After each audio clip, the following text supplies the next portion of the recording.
And you are live.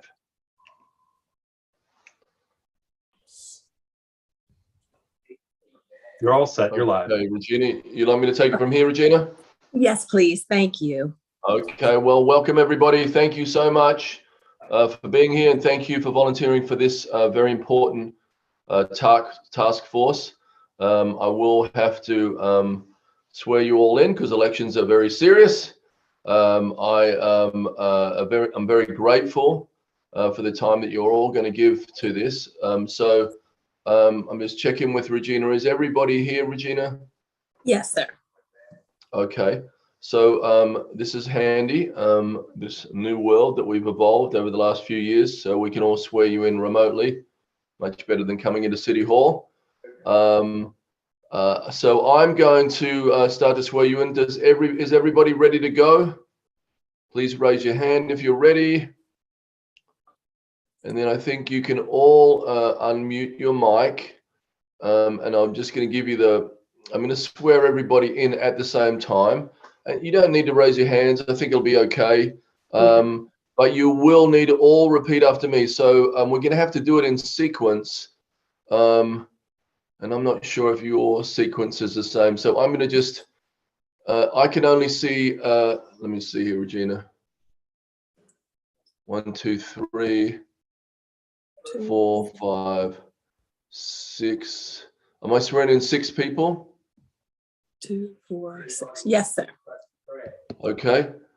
So I'm going to say your first name, and then you say I and your first name, and then if you just hold up and I'll go down the line, and then we can all repeat after me together once I've got everybody's name singularly. Is that okay with everybody? Yes.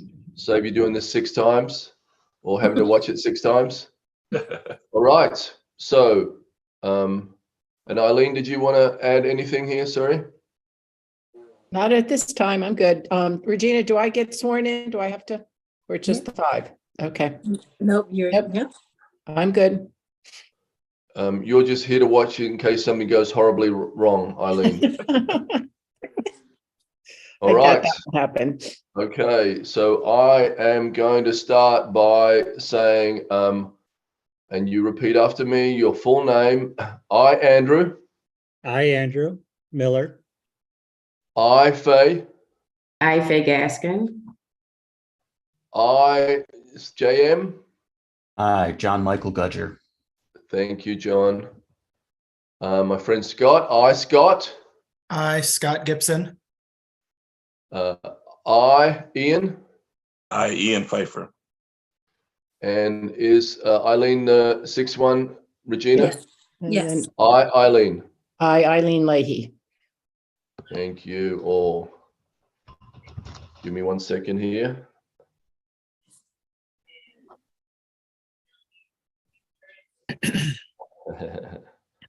I should have this memorized, but I want to make sure that I don't miss anything. I think there's a few missing here.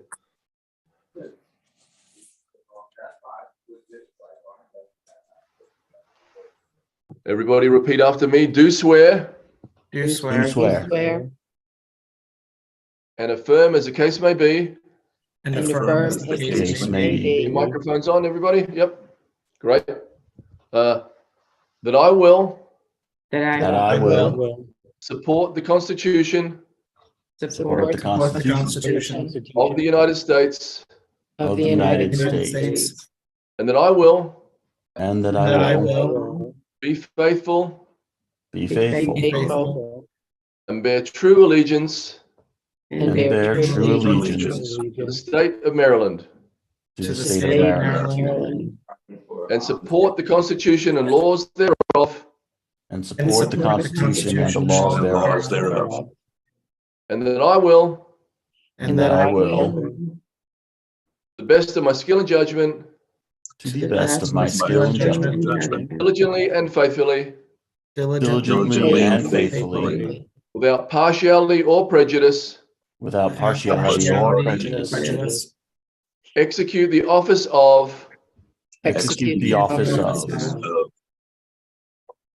member of the task force, member of Member of Member the of task the force. according to the Constitution according to the Constitution laws of this state, the laws of and this laws of state, this state, and the charter and code of the city of Annapolis. and the charter and code of the city of Annapolis. Annapolis. All right, congratulations, everybody. Thank Uh, you. Thank My you. audio's messing up on me here.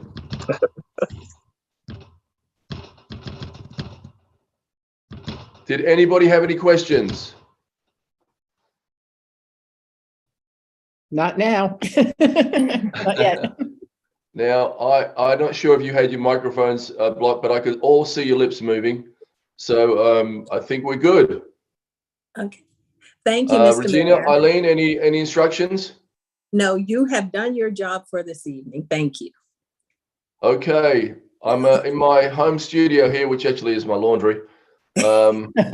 Again, appreciate all you guys and look forward to seeing you out there. Thank you so much. Thank you. Thank you. Okay, Hillary. Yes, ma'am.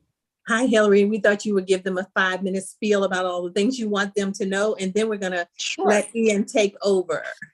Excellent. So I apologize. I am at another meeting out in the field at an elementary school. So there's a little background noise from that event. So my apologies about that. I sent, I think, everything you need in that email. There's access to our boards and commissions training page if you are interested in watching any of those videos.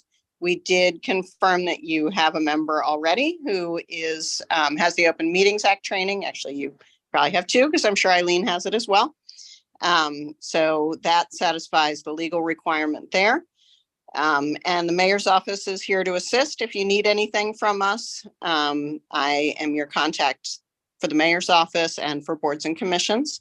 So we have set you up a page on the city website, and we will post your agendas and minutes.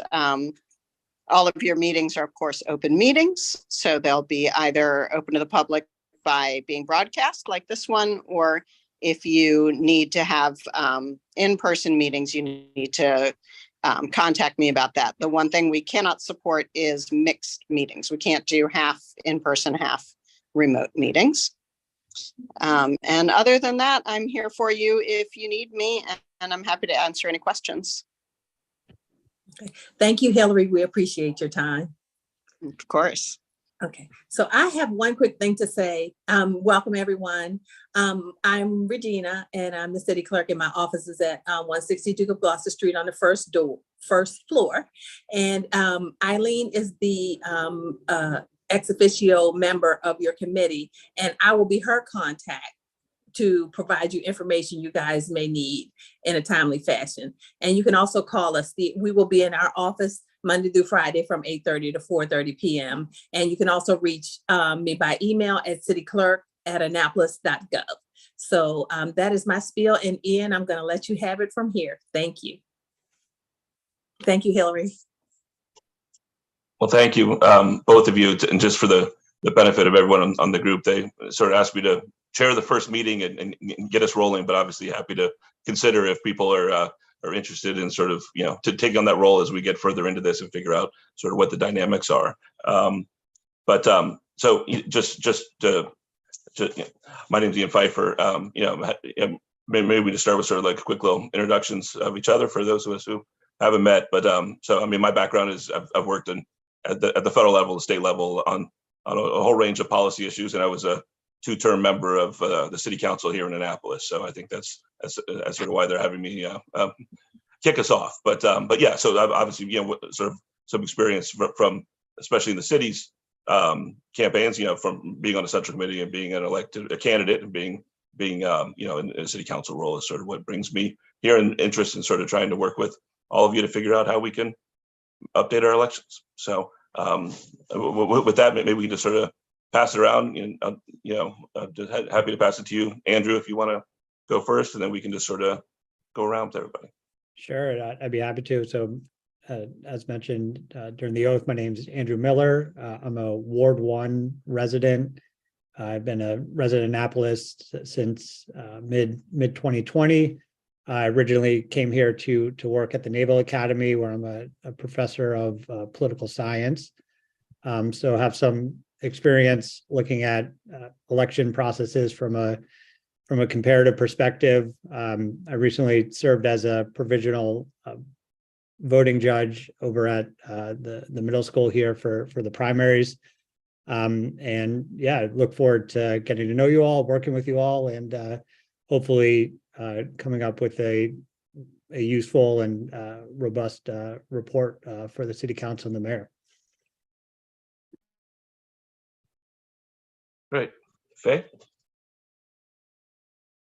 Good evening, everyone. I'm Faye Gaskin. I was born and raised in Annapolis, but I no longer live in Annapolis, trying to get back there. If we're working on anything concerning housing costs, that would be great. But since we're doing election, that's totally different. But seriously, I recently retired a year ago, almost already, from the Maryland Judiciary as a Deputy State Court Administrator. So I was responsible for a lot of policy review and initiation. I don't have direct election law or election code experience, but the skills that I do have from that position, which I served in for over a decade, are transferable to this. Reviewed a lot of policy, responsible for a lot of legislative review that impacted the entire judiciary. The Administrative Office of Courts is the administrative arm of the Maryland Judiciary. So we had responsibility for our policy, our HR, contract review and approval. So those types of policy issues. So I am really ready and willing to assist however I can to ensure that the elections are fair, equitable, and just for all people. Thank you. Great. Scott? Hi, I'm Scott Gibson. I also have a career in policy and nonprofit management. I'm currently the Chief Strategy Officer at Melwood, which is one of the state's largest nonprofits supporting people with disabilities. I come to this with a varied background of different interactions with municipal elections. I've dabbled in academics. I've been an adjunct or was an adjunct professor of political science at Mount St. Mary's University for about 11 years, where I taught state and local government with a comparative unit on state and municipal elections. I've served as a campaign treasurer for elections regulated by the State Board of Elections and elections regulated by the Annapolis Board of Supervisors of Elections. And in the last election, I was a candidate for the city council in Ward 2. I'm a former resident of the city of Annapolis. This past summer, I moved just across the city line, but still really believe that a strong Annapolis is necessary for a strong region. So I'm happy to help. I will also just share out of transparency. I think one role that I play for this task force is I add a bit of political diversity. I'm currently an unaffiliated voter, but historically have always identified as a Republican voter until recently. Great. Thank you, Scott. And JM? Hi, guys. I'm John Michael. I'm I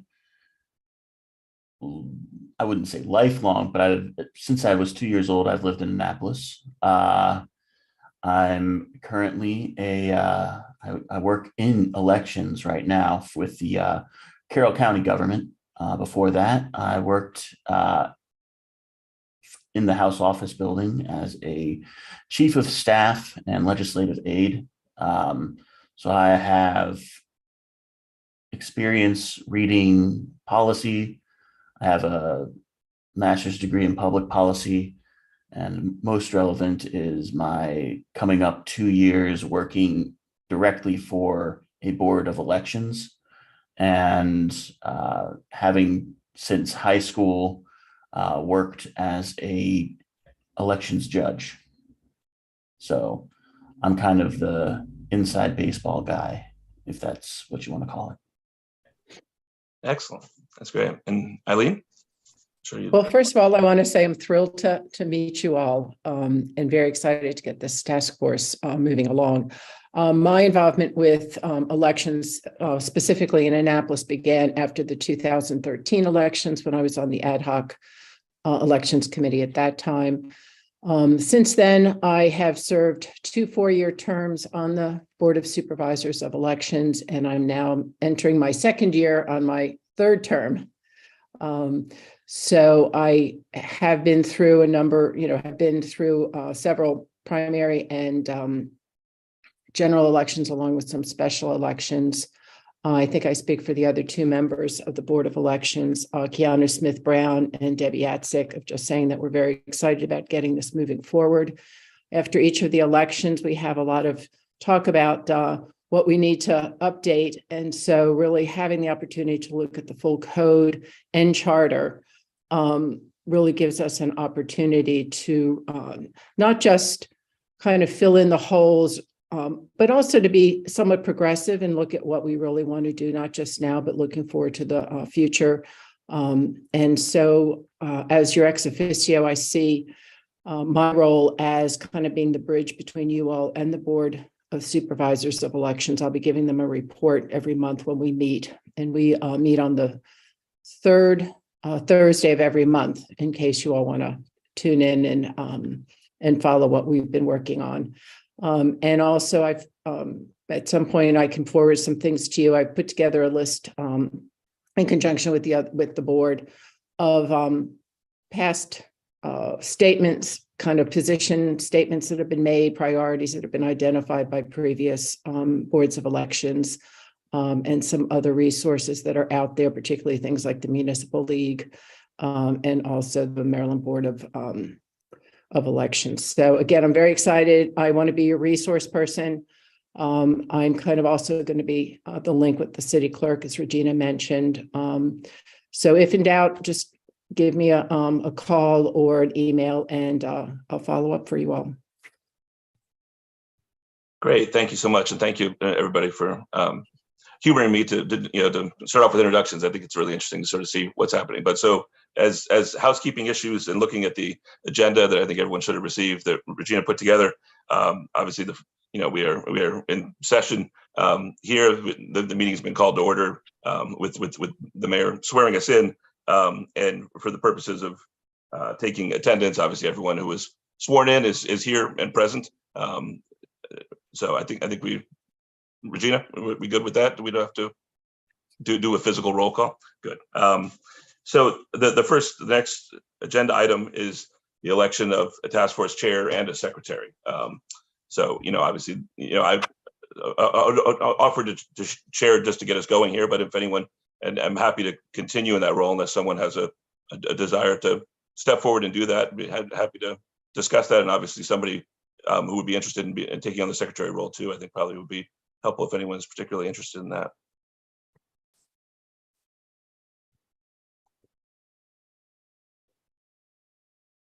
So I don't know if we're doing Robert's rules here, but if Ian, if you're interested in doing the chair role, I'd happy to nominate you to continue in that But maybe is there anybody else who also wants to be considered for that role? We have some discussion, and then obviously we could nominate whoever is interested in playing that role. Yeah. Mr. Miller, was it your intent to nominate Mr. Pfeiffer? Yeah, it was. I think he'd be great to continue consideration, but obviously also, want to make sure if there's anybody else interested in it as well, they get an opportunity to state that. Well, you just got a second on your motion from Mr. Brett. So we'll the hand, is there any discussion on the motion that's been moved and seconded? Okay, all in favor? Aye. Aye. Okay, opposed? Great. So and then the next move would be for secretary. Do we have I think we could probably entertain a moment or two of discussions. Anyone who's particularly interested in that role, and maybe Regina, could you give us a little sense of what, in the context of this task force, the secretary role will be? The secretary role would basically be to attend your meeting and take the minutes and provide them to me after. Okay.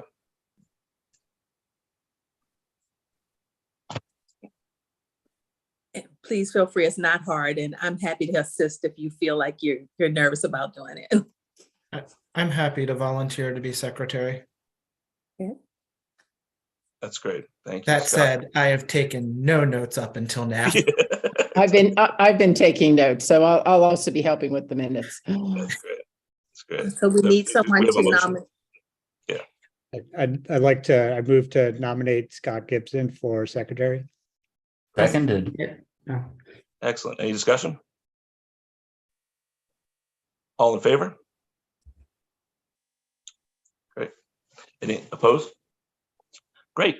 Congratulations, Scott. Regina, who are the seconds on both of those? We're not required to Okay. nominate. John Michael We was don't have to on log both. those in. Okay.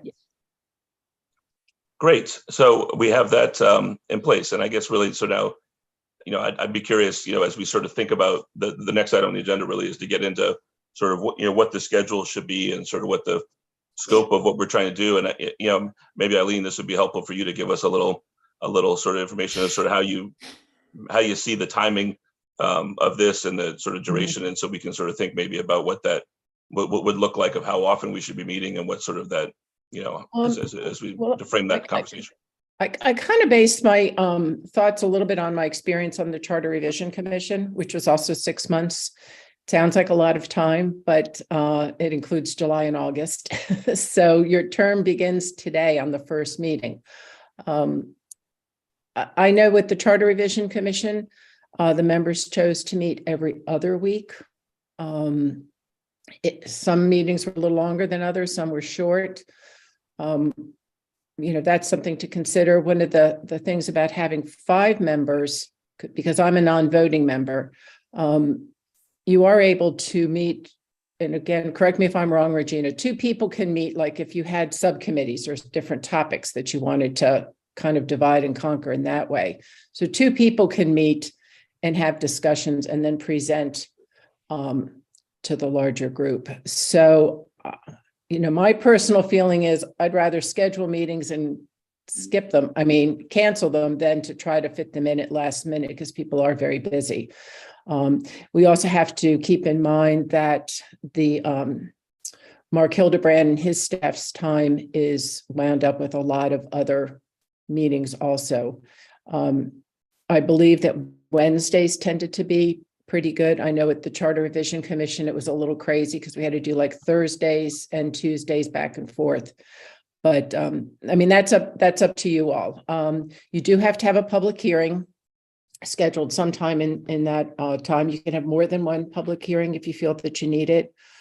I do know that there's quite a few people that are willing to come and speak to you all. So it's really up to you. I guess my coming from the Board of Elections, and once I'm able to send out some materials to you all, I think you'll see that it really is a lot. And, you all can then decide how you want to divvy it up or how you want to focus on it. So. Thank you. And anything on that sort of the scheduling element, Regina, you want to add before we sort of chew on it? Sorry. We spoke with Mark. Prior to the meeting, and he had some proposed date because we have to fit you in on his schedule and on the city calendar. So, Mark, if you're listening, can you jump back in or on the meeting? Yes, so I believe we talked about the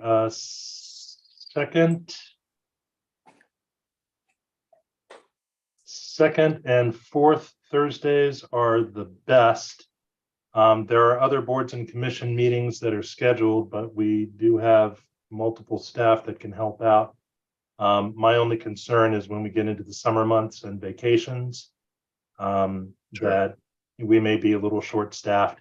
Hillary can always jump in as well if necessary, but I think for consistency's sake, I would be available to do the meetings on those Wednesdays.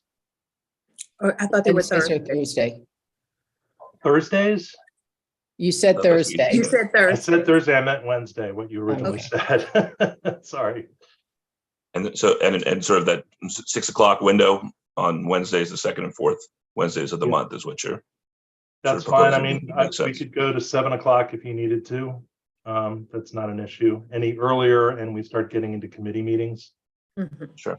So I'd ask the members of the task force, is there, as you think about that proposed timeframe, is there sort of schedule challenges that you'd like to raise or consider? I have no opinion. When he said Thursdays, I was like, the second and fourth Thursdays, perfect, because I have nothing on those days. I do have something on Wednesdays, but if it works for everybody else, I can make it work second and fourth Wednesdays. Yeah, I I could see. do, I'm free Wednesdays or Thursdays. Evenings are generally free for me. Okay. So, I mean, Regina, it sounds like if that's the best time for them to sort of be Okay, putting these so- together, I mean, we can start with the second and fourth Wednesdays at 6 and sort of Okay. see how it goes, you know, if we have to change later based on, Mhm. you know, sort of any factors that we can sort of pivot to that. And, you know, since we have, It 6 sounds months. sounds marvelous. Can somebody give me a motion to meet? absolutely, And then we'll take it from there. yeah. Would someone like to motion that meeting schedule to launch us? I move that. Go on, Scott. No, go ahead. That's fine. I move that the task force to study the city municipal election code meets the second and fourth Wednesday of the month at 6 p.m.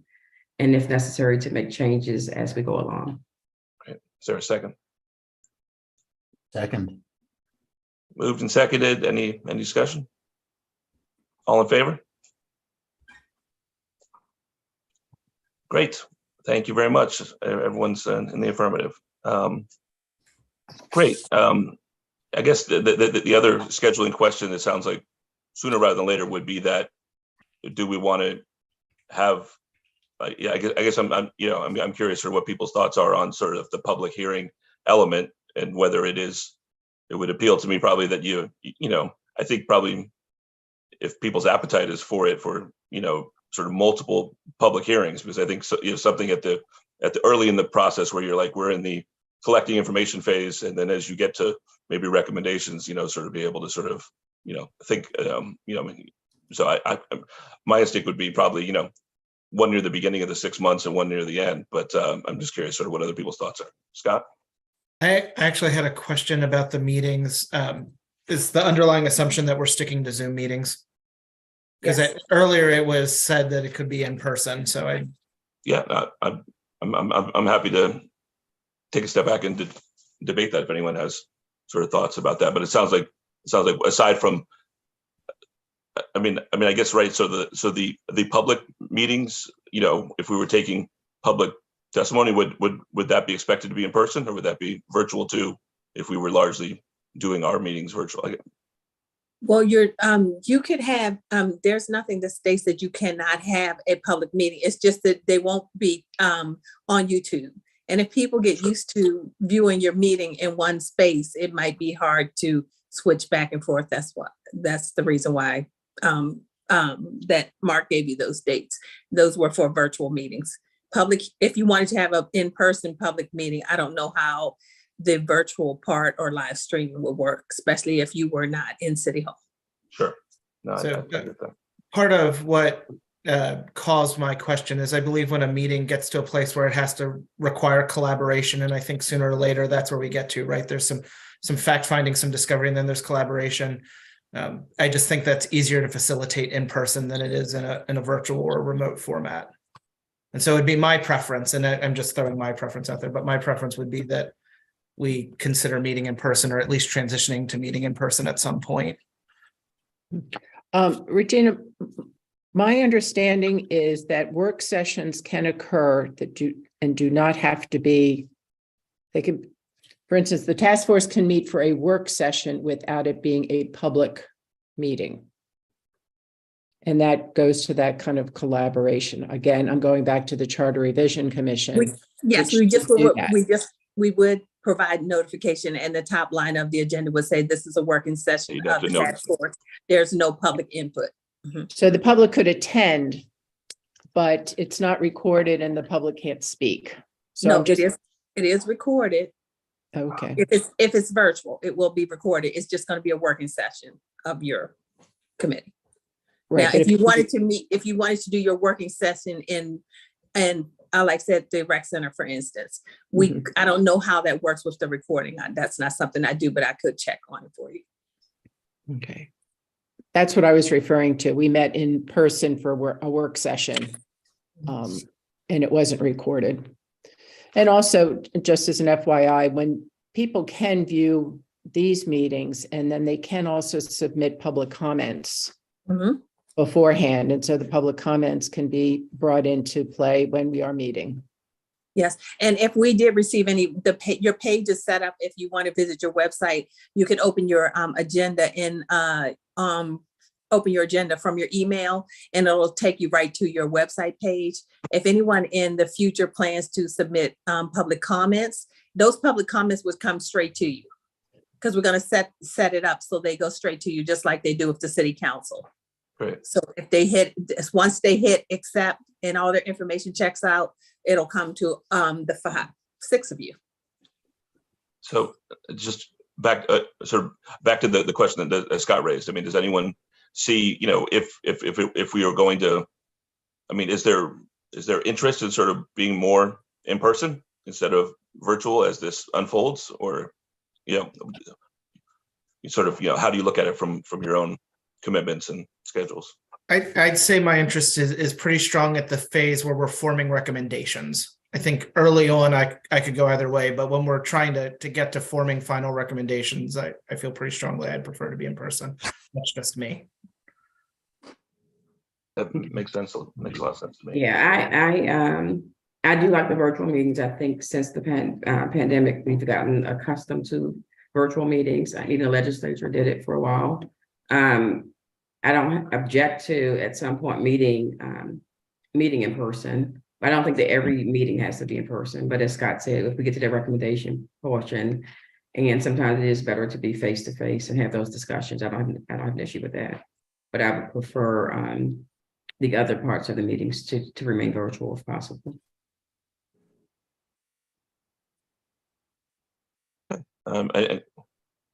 Please, Andrew, jump in.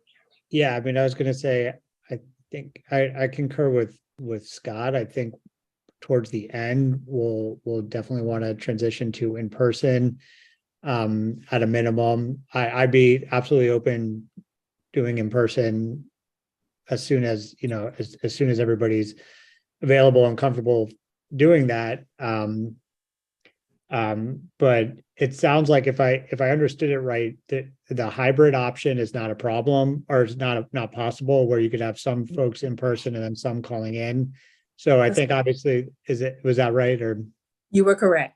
yeah, so I think in that case, the priority's got to be, if we were to lose just one person not being able to come in, and we'd still have a quorum, but regardless, I think it would make sense going virtual, just to make sure that we have all 5 members.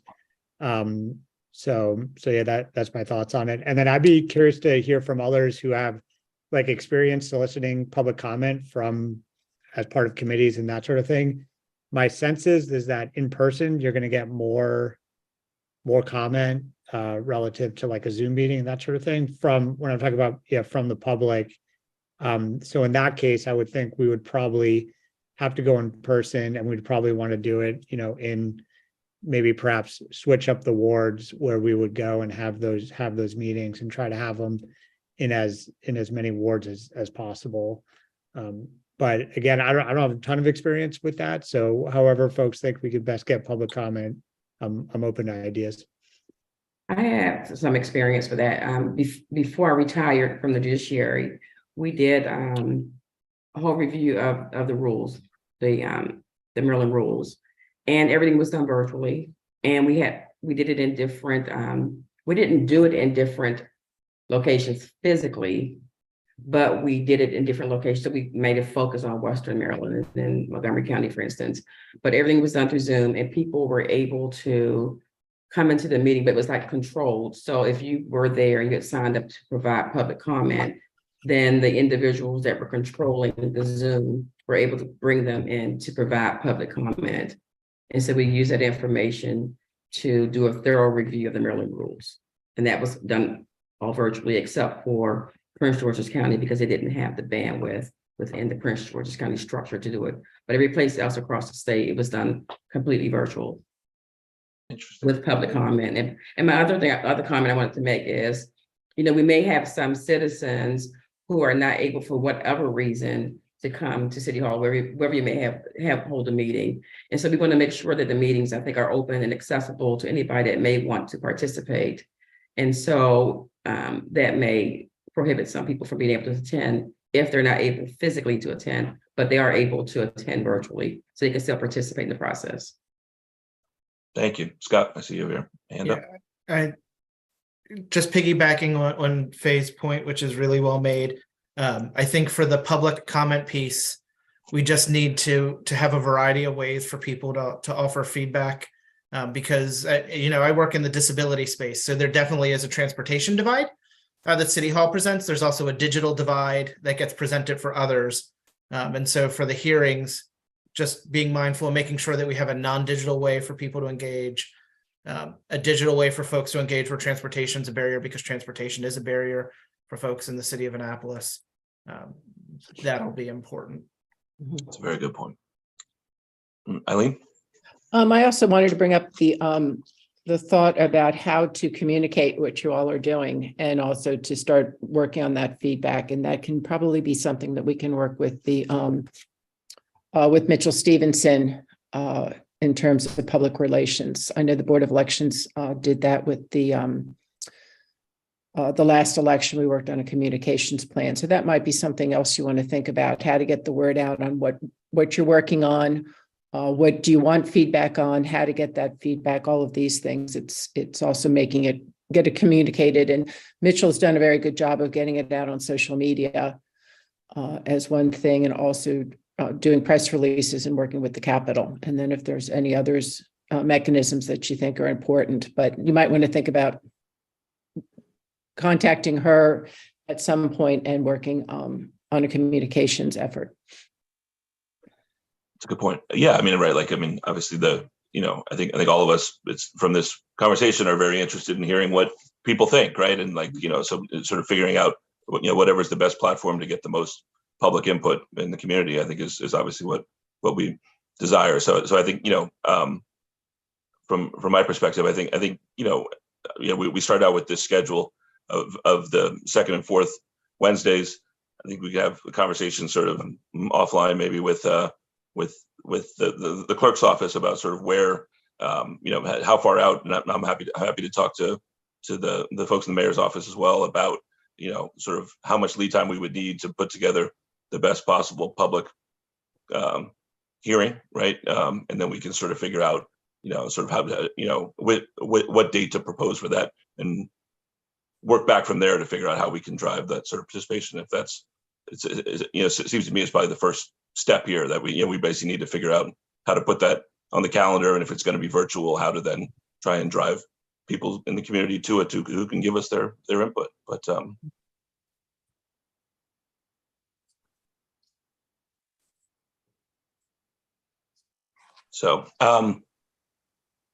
okay, so I'll make a point to follow up with Hillary and Regina about that, and we'll come back probably by email with some potential dates for that, and then we can sort of have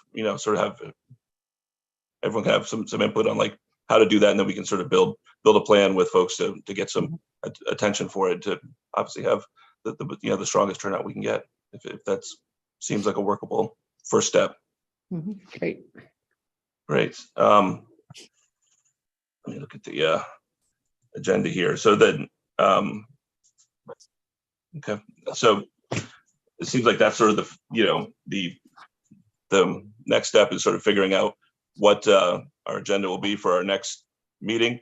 Obviously, I'm a big proponent of in the run up to these, to any sort of public meeting like this, from my experience on the council, if people have thoughts, I hope we can get comfortable with each other, and people could be reaching out, and whether by email or whatever, just to sort of share sort of where what they're thinking about, how we can sort of put together an agenda for the future meetings that is of interest to what people would like to see covered, and how we can do that. And obviously this it's going to come with a little bit with familiarity with each other as we get further into this process. But I'm definitely interested in sort of what you would like to see, and after we have a meeting, like what what, as we head to the next one, what are elements you want to make sure we come back and touch on, or we pick up things that get raised as we're in that, it strikes me the 6-month cycle is very early on is going to be sort of very much information gathering and sort of hearing from people. And then we're going to get to a place where we're going to probably be doing more of the work sessions, as Eileen described on the Charter Review Commission, where you're starting to sketch out ideas and trying to figure out where we have consensus around different ideas to sort of put together recommendations. But if you all would like, I'm happy to share some of the files and information that I've pulled together to Please. send that out to you all, which might give you an opportunity to kind of see what's led up to forming the task force. It might be something for you all to feel that you might want to make an agenda item just to review it, and then I can answer questions. It includes not just the city code and charter, which I strongly encourage you not only to look at the city of Annapolis's code and charter, but also to look at some of the others. And that's included in the list of materials to send to you. I've included some comparable places such as Tacoma Park, Hyattsville, Bethesda number, I think Frederick. So there's a lot of variety in the state of Maryland. There's also a summary guide that the state of the Maryland State Board of Elections has put together. And it was just updated in 2022. So I have that to send to you also if you'd like. That's also really important. We don't have to follow the state code, but it certainly makes it a little bit easier. It's also a good guide. One of the things that we have found over the years is that the city code is very vague. And so there's a lot of things, it might tell you to do something, but it doesn't tell you how to do it. And so that's one thing. There's also some other specific topics that have come up in the past that are in the work sessions that have been reported to the city council, and that's included. So again, that might give you something, a start off place to at least start thinking of how you want to proceed. And then as there's other materials I can get for you, I'm happy to assist. I think I mentioned also the Maryland Municipal League is willing to be a resource. Jared DeMoranis, who is in charge of the Fair Elections Division of the Maryland State Board of Elections, is happy to meet with you. You'll find in looking at the materials that the fair election laws is something that really needs updating, particularly in light of social media and the internet. So if you'd like for me to send those materials forward, I'll be happy to do that. I'll touch base with Regina about getting them out to you.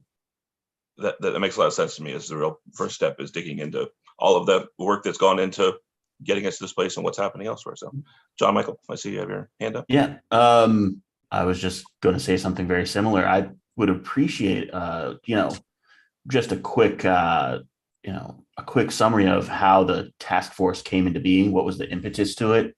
Why are we here? What caused what caused us all to get here together? Just kind of, why now? You want me to speak to that? Regina can chime in also. Sure. I think after every election, we say, we really need to tighten things up and, and move forward with the code. A lot of the code has just not been changed or really been examined before. As I mentioned, it will tell you to do things, but not tell you how to do things. There's also an opportunity to move forward. Elections have changed, particularly this last election cycle. We did a mail-in a ballot. So the types of things that people talk about when I hear what people are interested in elections. Does Annapolis want to move towards things like partisan versus nonpartisan, moving into the election cycle with the state or the federal elections, moving a primary date? I mean, these are all very specific types of things, but there's other things in terms of just voter accessibility, increasing turnout. Those are things also. I think there's a practicality in terms of how much can be implemented before the next election. The next election cycle starts in August 2024, which means any changes that are to be done legislatively need to be done before that. So those are the types of things you'll see in some of the materials. And so these are a lot of things that just keep coming up. And so this was just a great opportunity in talking with the mayor and the city council that they were willing to put the task force together, but it really came from the Board of Elections, Board of Supervisors of Elections. And the thought with going with the task force, particularly one that was geographically and politically diverse, was to take it out of the election group and make it a little bit more, kind of try to level the playing field a little bit.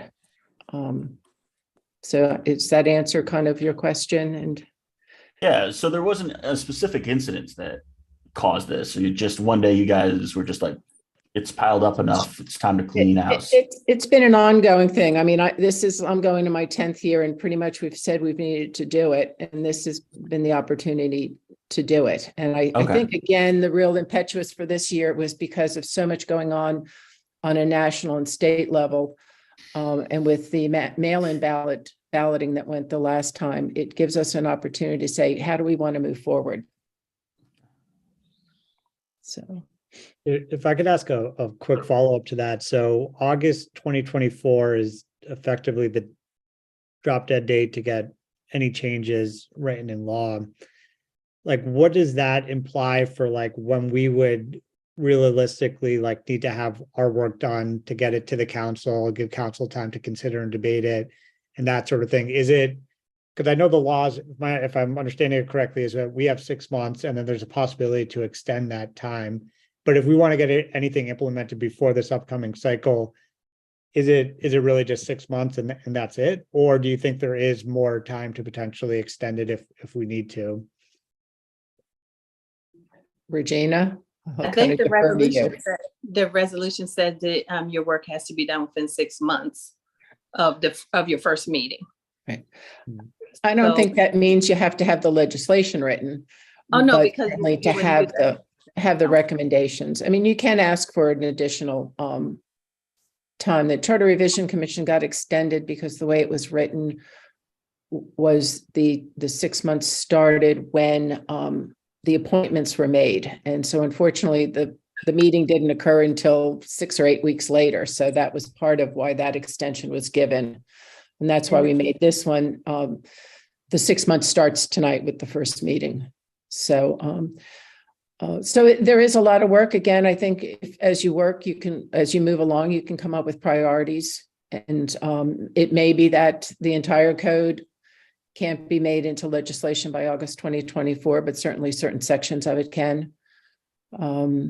There are, I think one of the things also that came up with this is that if you look at the Charter Revision Commissions that occur every 10 years, frequently those recommendations don't go anywhere. The current or the most recent Charter Revision Commission did have 2 recommendations regarding elections. And so those are 2 things that could also be at the forefront if you wanted to put it that way. So I think it's an exciting time. I think it's an opportunity not just to strengthen the code that we have now, but give us an opportunity to really look forward and to move into the future and look at what the future elections are, particularly in terms of social media and accessibility and increasing turnout. I would just say thank you, Eileen. I mean, before I go to Scott, I mean, I think like as a former member of the council, but my view is that, I mean, we come together with the recommendations we can deliver in 6 months that we feel confident in and we stand by, and then the council is going to work their will or they won't, right? And then, I mean, we then turn into people who are then advocating for the package that we delivered before them and saying, you should do this, and here's all the reasons why it's important, and here's who we heard from about it. So it changes sort of the role, but I mean, I would hope everyone will be invested in it and will want to do that. And, there is definitely time, even though I think it'll be some very complex changes or recommendations that will be proposed. Like, there's time between the end of the 6-month cycle and before that sort of April 24 deadline to have them act through their process, I think. But Scott? So a couple of things. The first won't surprise Eileen at all. I've been a strong advocate of changing the structure of elections in Annapolis because I believe it negatively impacts competitiveness. And actually, that was something I campaigned on and then something I wrote about in my application for this task force. I would love to have a discussion on that early on, because if we've had out of past 4 charter review commissions, all four have commented on this. The first three out of the past four actually recommended a change.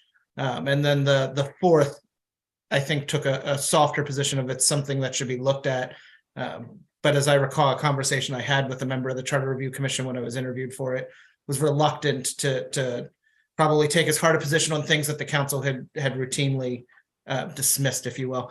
But I think that's something worth looking at, particularly as we look at the number of seats that are just clearly not competed anymore, that are going completely uncontested or are not contested beyond a primary, and what that does in terms of disenfranchising voters. And so I'd love to see a conversation of that early. I've pulled a lot of data on that I'd be happy to share with the task force. The other thing that really strikes me is when we do public outreach, I think there are two groups of people who are the unsung heroes of elections that I would really like to see almost a focus group for input from. And those are the people who volunteer to be campaign treasurers and the folks who volunteer to be election judges. Very different jobs, both critically important to the campaign. And they're unsung heroes that I think better than most really understand how it works in the field. They've dealt with the actual report that gets filed, or they've dealt with the logistics of election day. And so early on, there are some that we probably know that have been treasurers for a long time or election judges for a long time. They would be great to just understand from their point of view what works well, what doesn't work at all, and what maybe needs to be adjusted a little. To go along with that, I think you might want to also speak to the Anne Arundel County Board of Elections. They've actually run the last two cycles of election for the city of Annapolis. Prior to the 2017 elections, the city ran them themselves. So, which is a big undertaking. And I think that's something that's important for you all to think about. Do we want to continue using the County Board of Elections, which is an offshoot of the Maryland State Board of Elections, or do we want to go with a group like Tacoma Park that does their own elections? There are a lot of fiscal considerations for that, and also accessibility for that. And while nobody wants to put the cash sign with things as far as elections, but elections that are funded well tend to do well in terms of, and also thinking about fraud and those types of things. So that's something to think about as you go through this. How do you want the elections actually to run? And I think that goes back to what Scott's saying as far as talking to judges and things like that. But the county board that's been working with us the past years, they're very committed, they're professionals, and they're happy to discuss things. And sometimes the way they run the elections are different than how our code works. And so that's something that to talk about. And there are two things that I'd be sending you after each election. We have met with the entire staff up in Glen Burnie and have gotten feedback on how the elections are run. So that's one part. It's not just the elections, but everything leading up to it too.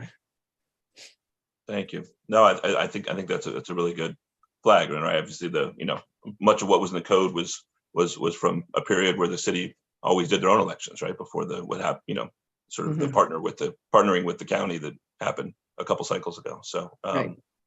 So yeah, that's a really important flag. And Scott, I think your point is really well taken with me. I mean, that is, the sort of issues that we know are going to be sort of where there is a lot of a whole lot of interest. We need to be sort of not just sort of saving for the end and then say we run out of time to have a full, which is right. We've seen that happen before in lots of situations. So I think I'm definitely committed to figuring out how we can sort of get into that sooner rather than later. So, please, Andrew. Yeah, I just wanted to back that as well. Agree with Scott's point about competitiveness and whatnot. And the question is, I think we're going to come up with a number of issues that we want to address, we want to look at closely, especially after reviewing the files that Eileen shares with us. And I would just say we should definitely consider, when we get to probably more the solution phase of once we've identified those issues, we should think about maybe having briefings from from outside experts. There's a number of nonpartisan organizations that work on elections that we're most likely not the only ones who are dealing with the issues that we identify. So I think it would definitely be worth considering potentially trying to get some input from these organizations. And I think when we get to that phase, something to look at. Definitely. No, I think that makes a lot of sense. Great. So, any other sort of comments or anyone sort of flags people want to raise on things before we sort of get into wrapping up for tonight? I think that was sort of all that was on the agenda. Sure. Regina. Okay. I just want to let you know that typically with boards and commissions, Hillary posts their meeting agenda on the Friday prior to their meeting. So if we could have the agenda around Wednesday, the Wednesday prior to your Wednesday meeting, that will work out really well. Okay. So a week out, we'll be having to finalize what we're, okay. Great. So Eileen, you're going to share all of the information that the board has put together in preparation for this group launching. Yes, I'm happy to send it out. And if you want please, additional information, I'm happy to do that. So- please. I think that'd be great as sort of the first step. And then, I think we can sort of decide sort of, sort of the sequencing of the first 2 meetings or so about, what outside groups to invite in specifically. Is sort of what I have on my list here, right? And right. And going back to the point as far as collaboration, working together, you can split off and 2 people can meet. So there can be things like that too, in terms of coming to the main meeting and giving reports or giving feedback. So that's something for you all to consider also. yeah, no, I think that as we dig into it, I think that makes a lot of sense. And folks who have particular interest or expertise in certain information and sort of identifying stuff that can be brought in, right? I think is a really helpful step with such a great group here. So, Regina, what else do we have to cover today other than adjourning? Okay, cool. I don't think you have anything else. I don't think you have anything else. You guys did an amazing job. It was a lot of information provided to you. And I see that Mark is back. Mark, did you have anything to add? Just wanted to confirm that April 12th will be your next meeting. Yes. And should we schedule 1 or 2 hours for your meeting? Probably 2 for the second, I would Okay. think. Thank And you. can you also schedule that meeting for the 26th? 12th and the 26th are both, I've actually scheduled all the meetings out now for the 6 Good. months. Thank you. So we're good to go. Thank you. Yeah, right at the outset, I'll be on a plane coming from California on the 12th. Okay. That's You why know, I one said- thing, when he said one thing- Thursdays, I was like, yes. Yeah. let me just tell you one thing Sure. about if you miss a meeting, the meeting can still continue if you have a quorum. And you can also go to the YouTube page and you can go back and review the meeting if you miss it. Right, I just like to be part of the discussion, but understand, Sure. not everybody will be able to make every meeting. Should But I we, just want to make you aware of that, I mean. can we ship that first one then? If so we can make sure, I think early on, we definitely, if we can try to have all 5 members present, can we shift it to the following day or earlier or later in the day, or just for this particular one, and then we could stay on schedule for the rest of them? Or The 13th is available. So move it to Thursday at 6. Is that okay? Let's do that. Okay. Thank you. I like that. Thank you, Mark. Excellent, thank you. Great. So, I mean, if unless anyone else has sort of other items they're hoping to dig into, I think we can sort of just, we'll sort of take this offline and sort of, as we see the information from Eileen, I'll reach out to all of you and see if we can sort of, start to figure out what that agenda for the 13th should look like based on what your reading of the information is, and we'll go from there. And as Eileen said, I mean, I encourage people. I'll probably be reaching out to a few of you, and finding some time offline just to get together and get to know each other a little bit. So I think that's obviously we're the challenge of sort of being thrown together in this dynamic and doing it in a virtual setting. I think the faster we can do some of that sort of relationship building, probably the smoother the process will go as we get into it. So yeah, I encourage everyone to sort of think about that as your schedule allows. So so if there's nothing else, Regina? I have one quick question. Of course, Eileen. Regina, I don't know if we can do this. I know, again, for the Charter Revision Commission, we had, through Gmail, we had the ability to post materials so that everybody could view them. That's an Yeah. Ashley question, and she's not on the meeting. That We'll might have be to- something if, Ian, if you could touch base I'll with follow up, Hillary yeah. about. Yep. And that's great, because then we can, and as you all work through documents or comments, that can, there was a Gmail account for the Charter Revision Commission, and then also the public were able to send in comments to that or ask questions. But it was nice to be able to post all the materials there as people found things to share. Good. It's on my list to follow up on. But yeah, I think it makes sense, right? Like it's There's nothing thank you else. for that. Great. So if no one else has any other items, we could entertain a motion to adjourn. All right, I move to adjourn the meeting. Is there a second? Second. Great. All in favor? Thank you, everybody. Thanks for taking the time and agreeing to serve. We look forward to working with all of you.